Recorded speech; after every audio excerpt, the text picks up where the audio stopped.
Hi friends, welcome to Rena வீட்டு சமையல். ரெனா வீட்டு சமையலில் இன்றைக்கி ரொம்ப சுவையான காரசாரமான மட்டன் எலும்பு குழம்பு தான் பார்க்க போகிறோம். இந்த மட்டன் எலும்பு குழம்பு நல்லா சுட சுட சாதம், இட்லி, தோசை, சப்பாத்தி, பூரி எல்லாத்துக்குமே ரொம்ப சூப்பராக இருக்கும்.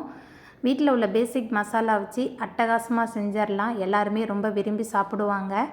எளிமையான முறையில் ரொம்ப சுவையாக செய்யக்கூடிய மட்டன் எலும்பு குழம்பு எப்படி செய்கிறதுன்னு வாங்க பார்த்துடலாம். மட்டன் குழம்பு பண்ணுறதுக்கு அடுப்பில் பாத்திரம் வச்சுருக்கேன். இதில் 3 டேபிள் ஸ்பூன் எண்ணெய் சேர்த்துக்கலாம். எண்ணெய் சூடாகி வரட்டும். எண்ணெய் சூடாகிட்டு இதில் பட்டை, கிராம்பு, ஏலக்காய் சேர்த்துக்கலாம். பட்டை, கிராம்பு, ஏலக்காய் எண்ணெயில் நல்லா பொரிய ஆரம்பிச்சிருச்சு. 10 பூண்டு பல் சேர்த்துக்கலாம். கூடவே பொடியாக நறுக்கின 2 பெரிய வெங்காயம், பொடியாக நறுக்கின பழுத்த தக்காளி 1 சேர்த்துட்டு நல்லா கலந்து விட்டு வதக்கி விட்டுடலாம். வெங்காயம், பூண்டு, தக்காளிலாம் நல்லா வதங்கணும். நல்லா வதக்கிடலாம். வெங்காயம், பூண்டு, தக்காளிலாம் நல்லா வதங்கி வந்ததுக்கப்புறமா இதில் கீறி வச்ச 2 பச்சை மிளகாய் சேர்த்துக்கலாம். அதுக்கப்புறமா கொஞ்சமாக கருவேப்பிலை, 4 டேபிள் ஸ்பூன் இஞ்சி பூண்டு விழுது. இஞ்சி பூண்டோட பச்சை வாசனை போகிற அளவுக்கு நல்லா கலந்து விட்டு வதக்கிடலாம்.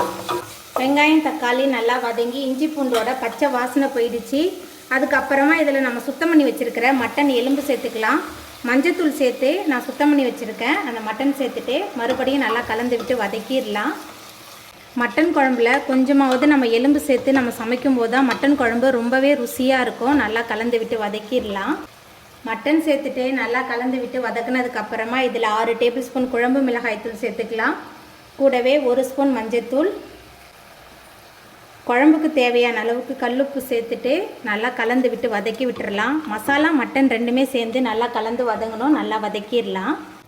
மசாலா, மட்டன் ரெண்டுமே சேர்ந்து நல்லா கலந்து வதங்கிருச்சு. மட்டன் வேகிறதுக்கு தண்ணி சேர்த்துக்கலாம். தண்ணி தாராளமாக சேர்க்கணும். அப்போ தான் மட்டன் நல்லா வெந்து வரும்.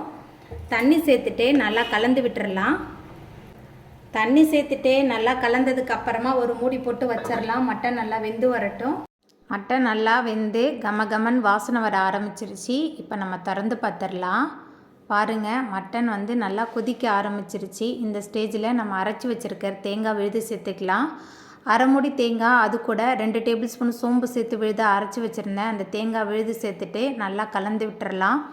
தேங்காய் அரைச்சி சேர்க்கும்போது மட்டன் எலும்பு குழம்பு ரொம்ப சுவையாகவும் மணமாகவும் இருக்கும். தேங்காய் சேர்த்து நல்லா தளதளன்னு கொதிக்க ஆரம்பிச்சிருச்சு. அதுக்கப்புறமா பொடியாக நறுக்கின மல்லித்தலையை தூவிட்டு மறுபடியும் நல்லா கலந்துட்டு கொதிக்க விடலாம். எல்லாமே சேர்ந்து நல்லா கொதித்து வந்த பிறகு அடுப்பு ஆஃப் பண்ணிடலாம். நம்மளோட சுவையான மட்டன் எலும்பு குழம்பு ரொம்பவே சூப்பராக ரெடி ஆகிட்டு. இந்த சுவையான மட்டன் எலும்பு குழம்பை நீங்களும் உங்கள் வீட்டில் செஞ்சு பாருங்கள். இந்த வீடியோ உங்களுக்கு பிடிச்சிருந்தா லைக் பண்ணுங்கள், ஷேர் பண்ணுங்கள், கமெண்ட் பண்ணுங்கள், சப்ஸ்கிரைப் பண்ணுங்கள். அப்படியே பக்கத்தில் உள்ள பெல் பட்டனையும் கிளிக் பண்ணிடுங்க. தேங்க்யூ.